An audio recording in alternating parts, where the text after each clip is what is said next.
Minute 15 minute भोगना कितना पड़ा, दंड कितना भोग रहे हो। पहले ले जाकर जेल में बंद करा, बंद करने के बाद केस चलता रहा, केस चलने के बाद निर्णय आया 10 साल के लिए इसको आजीवन कारावास के इसको पटक, तो तेरा अकेले को दंड नहीं मिला, पूरे परिवार को दंड मिला।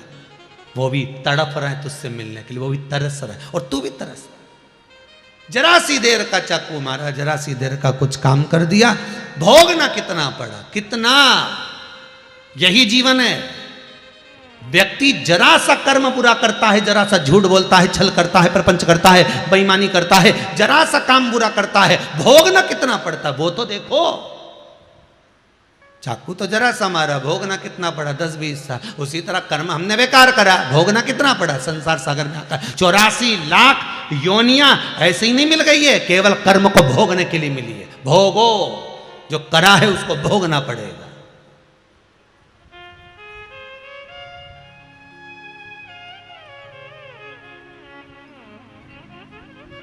थोड़ी सी देर का क्रोध है महाराज, आ गया, जरा सी देर का क्रोध आ गया, अंदर चले जाओ, घर के अंदर, बिल्कुल घर के अंदर, कमरे में थोड़ी देर बैठकर शिव महापुराण की कथा सुन लो, मोबाइल पर देख लो, फेसबुक यूट्यूब पर सुन लो, आस्था चैनल पर सुन लो। इतने में भी नहीं मन माने तो फिर थोड़ा सा पत्नी बच्चों के बीच में बैठकर थोड़ी सी बातचीत कर लो।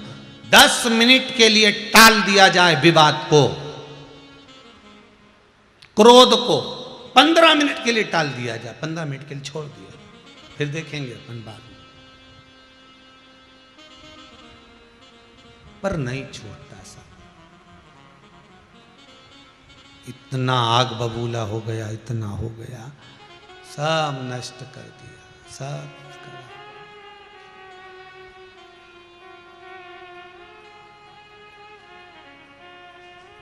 बस वो नष्टता की वजह। देवऋषि नारद को देखकर ब्रह्मा जी यही विचार कर रहे हैं कि बहुत अच्छा है देवऋषि नारद। नारद पुराण में 22,000 श्लोक है। कितने श्लोक हैं? 22,000 श्लोक। शिव पुराण कहती है कि देवऋषि नारद का जब तक गुरु नहीं था तब तक देवऋषि नारद अभिमान में थोड़े से आ गए थे, पर जिस समय देवऋषि नारद को कोई सदगुरु मिल गया तब देवऋषि नारद की चित्त वृत्ति बुद्धि भगवान में ऐसी लग गई थी कि देवऋषि नारद को कुछ सुहाता ही नहीं था, कुछ नहीं सुहा। भटक रहा है देवऋषि नारद, घूम रहा है। बिठा दिया, नारद पंचामृत कहती है, पंचतंत्र कहती है, बिठाया जमीन पर। सारे देवता ऊपर बैठे तो नारद जी आसन लगाकर जमीन पर बैठे थे। कितनी विचित्र बात है, कितना विचित्र दृश्य होगा, कभी सोचिएगा। कितना विचित्र दृश्य होगा, सब सिंहासन पर, सब कुर्सी पर। अरे वो भी जाने दो, तुम तो और सरल भाषा में देख लो।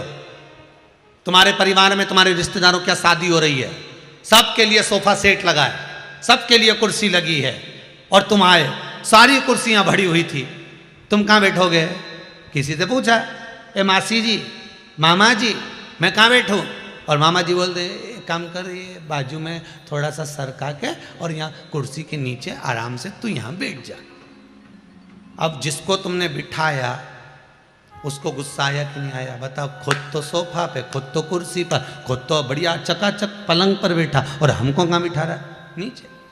ठीक है, अब उसके मन में आ तो गई ये बात, अब उसने संजो के भी रख ली। अब उसके यहाँ कोई कार्यक्रम हुआ और वो कुर्सी पे बैठी थी, और इतने में मामा जी आ गए, और मामा जी बोले भांजी से अब मैं कहाँ बैठूं? तो भांजी बोले थोड़ा सा सर कहाँ बैठ जा नीचे।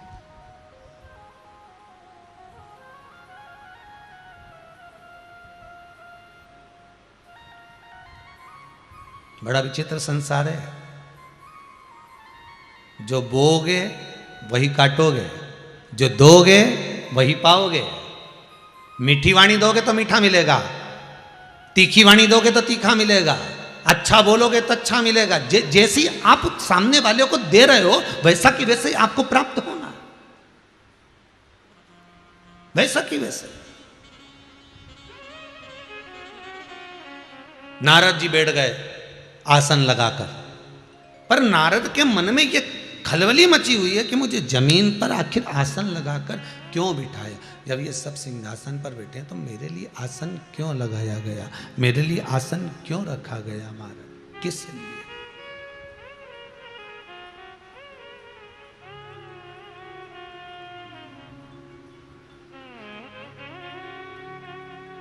नहीं माने तो पूछ लिया कारण क्या है, जमीन पर बिठाने का कारण क्या है। तो ब्रह्मा जी ने तब कहा देवऋषि नारद से, नारद तुम मेरे पुत्र हो और आज आप मेरे पुत्र मुझसे पूछ रहे हो, तो मैं सत्यता का भाव बताना चाहता हूं कि तुम्हें जमीन पर बिठाने का कारण केवल इतना सा है कि तुम्हारा कोई गुरु नहीं है, तुम नुगरे हो।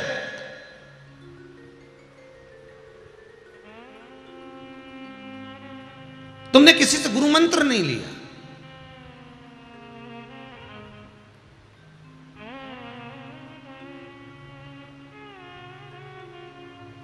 देवऋषि नारद बोले, मेरा नाम जानते हैं ना पिताजी आप?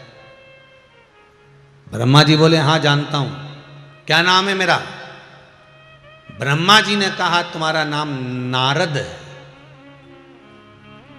देवऋषि नारद बोले, केवल नारद नहीं, केवल नारद नहीं, देवऋषि नारद।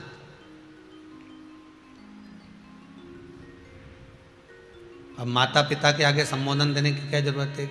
केवल मुझे एक नाम से मत बोलो कि मेरा नाम आकाश है या मेरा नाम आलोक है या मेरा नाम अभिषेक है या मेरा नाम विमलेश है या मेरा नाम ये है। इसके आगे मेरा संबोधन लगाओ डॉक्टर। डॉक्टर कहो डॉक्टर, क्योंकि मैं डॉक्टर हूं। तो इतने में अंदर से जो माँ निकल कर आती है ना मम्मी, और वो आते से ही बोलती है, एक ही दिया नहीं तो डा इधर जाएगा ना टा उधर जाएगा। मेरे लिए तू मेरा बेटा है, डॉक्टर नहीं है। मेरे लिए तू मेरा पुत्र है, इंजीनियर नहीं है। मेरे लिए तू मेरा पुत्र है, सीए नहीं है। मेरे लिए तू मेरा पुत्र है, कलेक्टर नहीं है। मेरे लिए तू मेरा पुत्र है, एसपी और डीएसपी नहीं है। मेरे लिए तू मेरा पुत्र है, मंत्री और संतरी नहीं है। मेरे लिए तू मेरा पुत्र है, पीएम और सीएम नहीं है। तू केवल मेरा पुत्र है। और माता के सामने कोई संबोधन नहीं होता साहब, कि बेटा कितने भी बड़े पद पर बैठ जाए। पिता के सामने कोई संबोधन नहीं होता, बेटा कितने भी बड़े संबोधन पर, कितने बड़े पद पर बैठ जाए। गुरु के सामने कोई संबोधन नहीं होता कि आपके पास में कितनी सत्ता है, कितनी जमीन, कितनी जायदाद, कितना धन, कितना वैभव और कितना सामान है। गुरु को मतलब नहीं है साहब। तुम्हारे पास में कितनी गाड़ियां हैं, गुरु को मतलब नहीं। तुम्हारी कितनी बसें चल रही हैं, गुरु को मतलब नहीं। तुम्हारे कितने टाकीज चल रहा है, गुरु को मतलब नहीं है।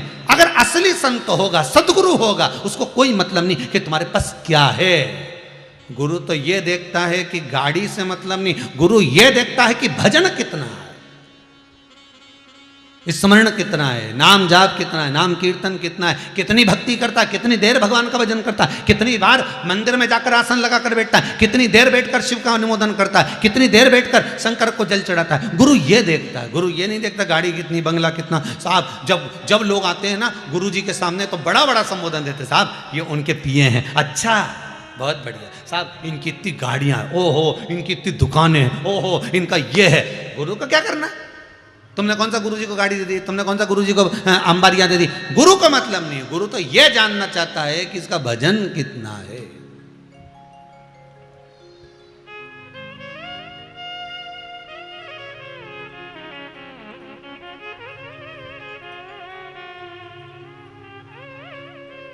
उसको मतलब ही नहीं कोई चीज।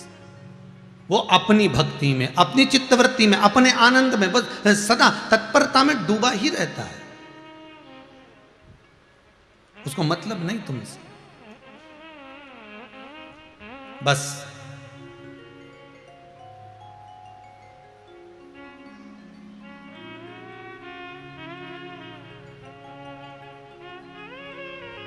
देवऋषि नारद का ये अहंकार 33 कोटि देवताओं को दिख गया। नारद पंचतंत्र कर रहा। और एक बात बहुत ध्यान दीजिएगा महाराज, कितना सुंदर संवाद है कि देवऋषि नारद को जब गुरु मिल गए थे और मिलने के बाद में देवऋषि नारद ने जो ज्ञान प्राप्त करा था तो उसकी नारद जी महाराज की जो ज्योतिषी गुरु के पास में जो चालू हुई, भारत की भूमि के जितने ज्योतिष शास्त्री हैं, भारत की भूमि के जितने ज्योतिषी करने वाले हैं, ये इन सबके लिए नारद गुरु है, क्योंकि नारद के बराबर कोई नहीं हो सकता। सबसे बड़ा ज्योतिष शास्त्र नारद जी महाराज से ही प्राप्त हुआ, सबसे बड़ा ज्योतिष शास्त्र। 22,000 श्लोक नारद पुराण में हैं, जिसमें से महाराज लगभग 2700 श्लोक ज्योतिष शास्त्र के देवऋषि नारद ने प्रकट करवाए। ये जितना ज्योतिष शास्त्र चलता है ना, ज्योतिषी देखने वाले देखते हैं, सब नारद की कृपा। केवल गुरु मिला और सवर गया। गुरु का काम ही यही है, पत्थर को चमका दे, बस वो कांच के टुकड़े को चमका कर रख दे, वो गुरु है। देवऋषि नारद ने कहा, पिताजी आप मुझे केवल नारद कह रहे हो। तो ब्रह्मा जी ने पूछा, और क्या बोलूं, बता दे तू। तो नारद जी बोले कि आप मुझे केवल नारद बोल रहे हो? हाँ, अब तू बता क्या चाहता है। तो कि आप केवल नारद ना बोलिए, मुझे बस एक बात और याद रख लो कि मेरा नाम देवऋषि नारद है, मैं देवऋषि हूं।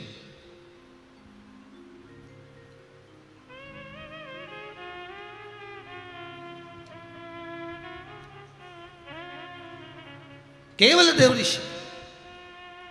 और जितने यहां पर बैठे हैं 33 कोटि देवता, ये मेरा सम्मान करते हैं, आदर करते हैं, देवऋषि नारद के कर पुकारते हैं। भगवान ब्रह्मा जी के मन में आ गया, बस दिक्कत तो यही है ना, दिक्कत तो यही है। जो अहंकार अगर एक बार आ गया तो टूटने में बहुत समय लगता है महाराज, बहुत समय लगता है। अहंकार को तोड़ने में बहुत समय लगता है।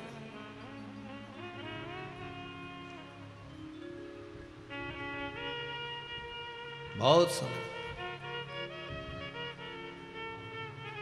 ब्रह्मा जी से पूछा देवऋषि नारद ने, मुझे क्या करना चाहिए, मैं क्या करूं, आप बताओ।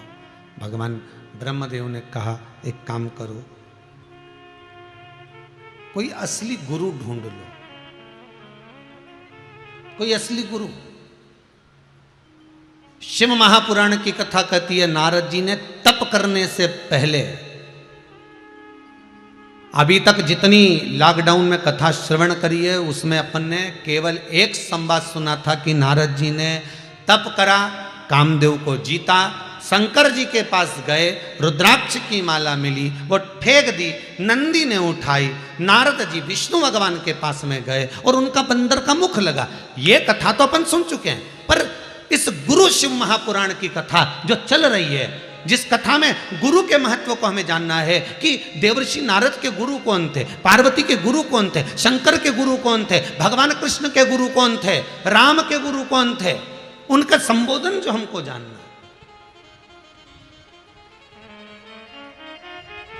नंदी के गुरु कौन, श्री हनुमान जी के गुरु कौन, गणेश जी महाराज के गुरु कौन, कार्तिकेय के गुरु कौन, शिव जी के गले में जो सर्प पड़ा है सर्प के गुरु कौन, भगवान विष्णु के गुरु कौन। कोई तुमसे पूछ ले इनके गुरु हैं कौन, उनका संबोधन सुनाइए, जरा लेकर आइए कि इनके गुरु हैं कौन, आखिर कौन गुरु है, वो संबोधन को सुनना चाहिए।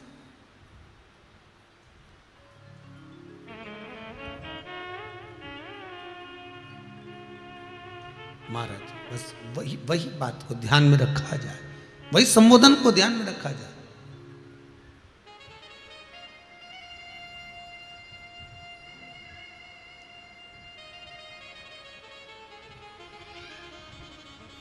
जाइए गुरु मंत्र ले लो, कोई असली गुरु मिल जाए जीवन में तो मंत्र जरूर ले लो।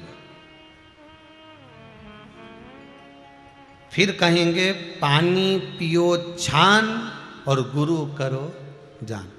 50 बार विचार करना तब गुरु मंत्र लेना। साहब जिंदगी का सवाल है,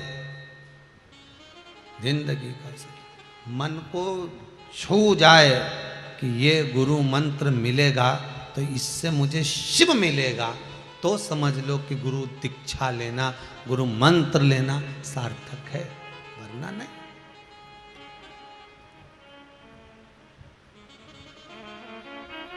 वो भी असली मिले, असली गुरु। और असली गुरु आज के जमाने में लोगों को असली घी नहीं मिले तो गुरु कहां से मिलेगा? यहां तो किसी से कह दो साहब हमको 5 किलो असली घी चाहिए, जितना का भाव बोलेगा उतना का लेके आएंगे हम, परंतु हमको असली चाहिए, तो भी असली ढूंढने जाओ तो भी उसमें कहीं ना कहीं तो मिलावट हो ही जाए। असली घी नहीं मिले तो गुरु कहाँ से मिलेगा? होता है एक भैरू जी का ओटला, वहाँ पर बहुत सारे इतने बड़े बड़े पत्थर रखे, सब पे सिंदूर पूता, सब पे बरक लगी, सब पे माला चढ़ी। किसी ने पूछा, पढ़ा लिखा लड़का आया, उसने अपने पिताजी से पूछा, पिताजी बोले बोल बेटा ये कौन सा ओटला है, ये पेड़ के नीचे इतने सारे पत्थर, इस पे सिंदूर पुता, ये कौन है? तो पिताजी बोले बेटा ये अपने गांव के भैरू जी हैं। भैरू? हाँ, चलो प्रणाम करो। बेटे ने प्रणाम कर लिया। फिर बेटे ने प्रश्न किया, पिताजी इतने सारे भैरू रखे हैं, सब पे सिंदूर पुता है, सब पे माला चढ़ी है, सब पे बरक लगी है, इसमें असली भैरू कौन सा है? पिताजी भी सिर खुजाने लगे, इसमें असली कौन सा है? इतने बड़े बड़े बड़े बड़े पत्थर रखे हैं, सब पे सिंदूर पुता है, सब पे बरक लगा है, असली भैरू कौन सा है? तो पिताजी बोले बेटा हमको तो नहीं मालूम, हमने जब से देखा नहीं इतना सारा भैरू देखा, पूरे पेड़ के नीचे इतने सारे होटले पे जो रखे नहीं, ढेर सारा भैरू रखे।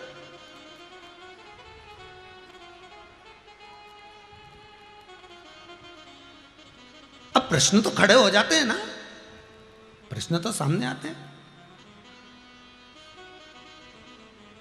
हाँ, तेरे दादाजी को मालूम होगा, चल घर गया तो जाते से उसने बैग रखा दादाजी के पास। दादाजी भैरू जी के ओटले पर इतने सारे भैरू रखे हैं, इसमें असली भैरू कौन सा है?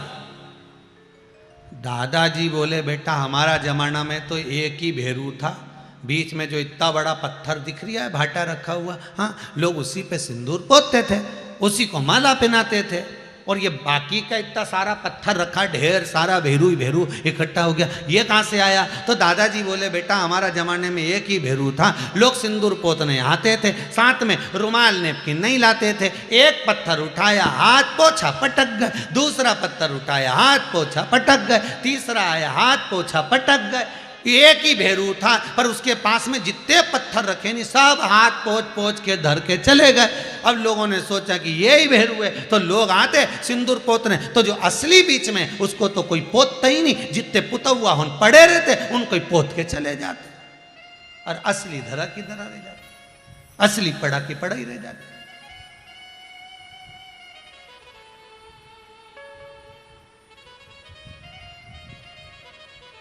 असली भैरू कौन सा है?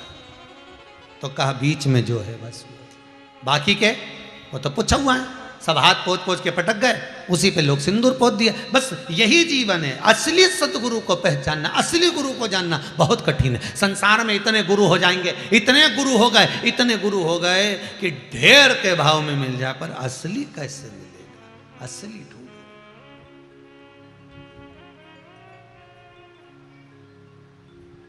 असली गुरु कैसे मिलेगा?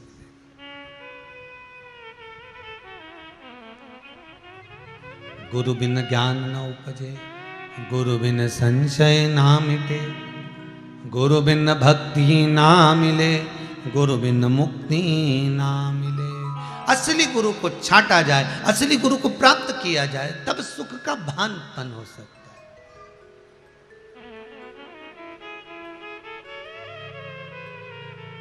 जाओ, देव ऋषि नारद असली गुरु ढूंढने जा रहे हैं।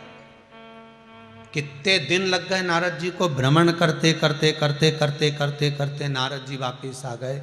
ब्रह्मा जी बैठे थे कमल के पुष्प के ऊपर। ब्रह्मा जी के पास में जाकर देव ऋषि नारद ने हाथ जोड़कर निवेदन करा, पिताजी बोले नारद तू आ गया, गुरु मंत्र ले लिया तूने? नारद जी बोले सारे जमाने के गुरुओं को देख कर आया, पर मेरे सामने सब फीके थे।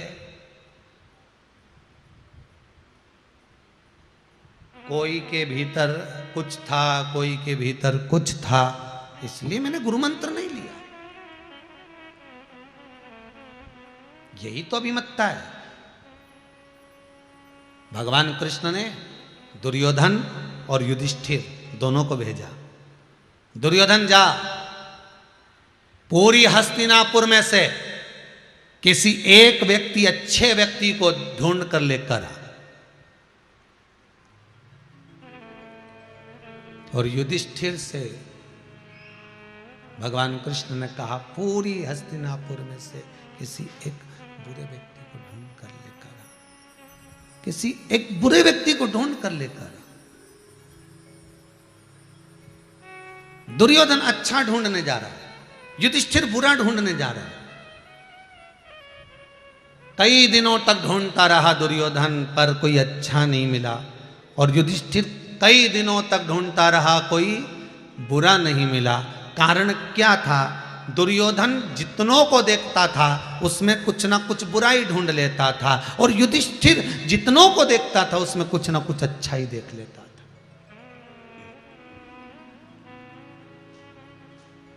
बुरा जो देखन में चला, बुरा न मिलिया कोई। फिर कौन बुरा मिला? अपने चित्तवृत्ति में अंदर झांक कर देखा, अपने भीतर उतार कर देखा, अपने से बुरा कौन होगा संसार? कौन बुरा?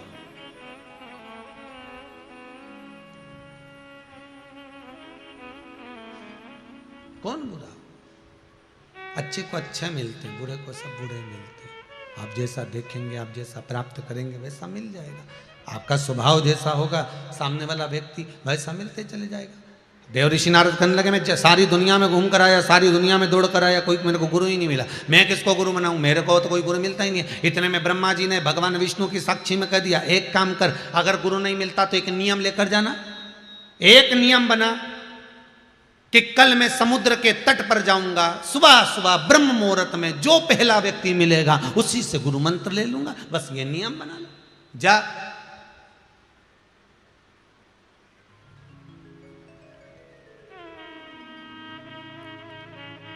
ब्रह्मा जी से नारद जी ने कहा, मतलब तुम चाहते हो कि मैं गुरु मंत्र लूं?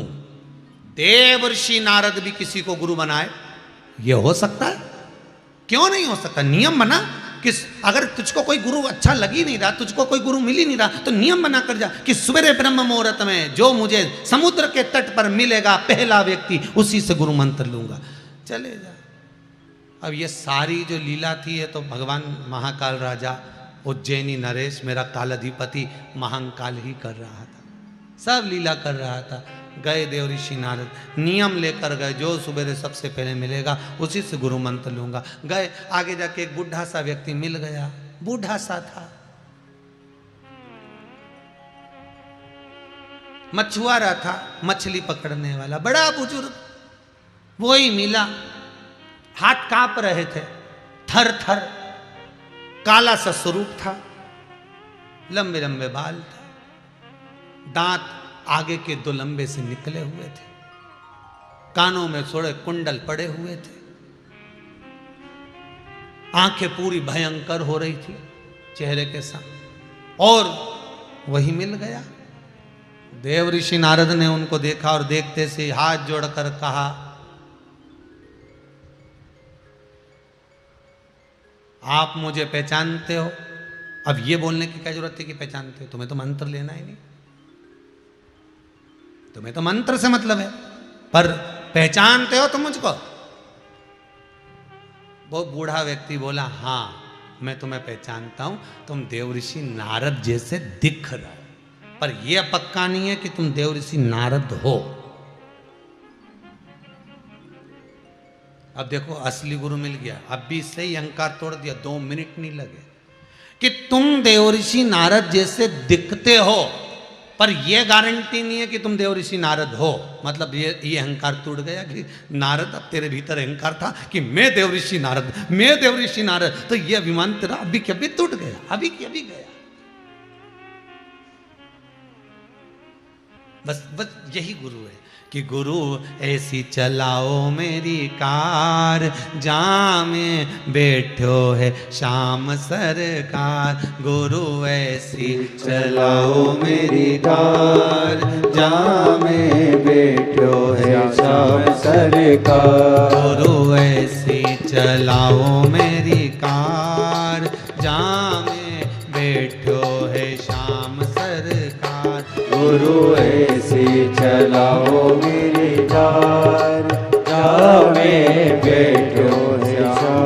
सरकार। आओ से आनंद से।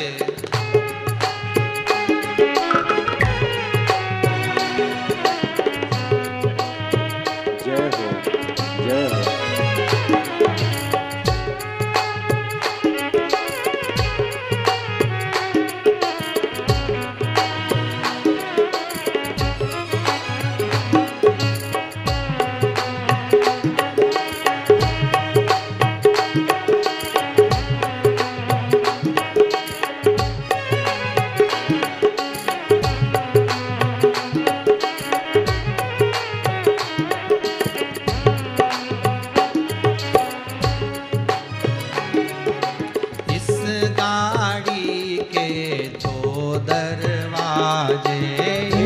गाड़ी के दो दरवाजे, इस गाड़ी के दो दरवाजे, इस गाड़ी के दो दरवाजे। अरे धर्म अधर्म के द्वार, जामे बैठो है श्याम सरकार। अरे धर्म अधर्म के द्वार, में बैठो है श्याम सरकार। गुरु ऐसी चलाओ मेरी कार, जामे बैठो है श्याम सरकार। गुरु ऐसी चलाओ मेरी नाव, जामे बैठो है श्याम सरकार। श्याम सरकार बैठो श्याम सरकार। ओ श्याम सरकार बैठो श्याम सरकार। ओ श्याम सरकार बैठो श्याम सरकार। श्याम सरकार बैठो श्याम सरकार। गुरु ऐसी चलाओ मेरी कार, जामे बैठो है श्याम सरकार। गुरु ऐसी चलाओ मेरी कार, जामे बैठो है श्याम सरकार। ओ गुरु ऐसी चलाओ मेरी कार, जामे बैठो है श्याम सरकार। गुरु ऐसी चलाओ मेरी कार, जामे बैठो है श्याम सरकार।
हर भोले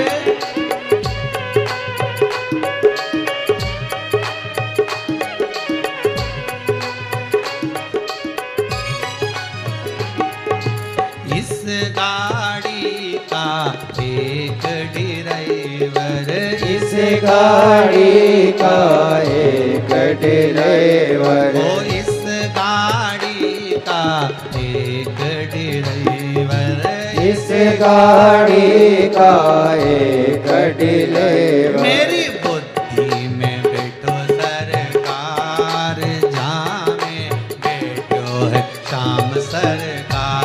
गुरु ऐसी चलाओ मेरी नार, जामे बैठो है श्याम सरकार। गुरु ऐसी चलाओ मेरी नार, जामे बैठो है श्याम सरकार। गुरु ऐसी चलाओ मेरी कार, जा में बैठो है श्याम सरकार। ओ श्याम सरकार में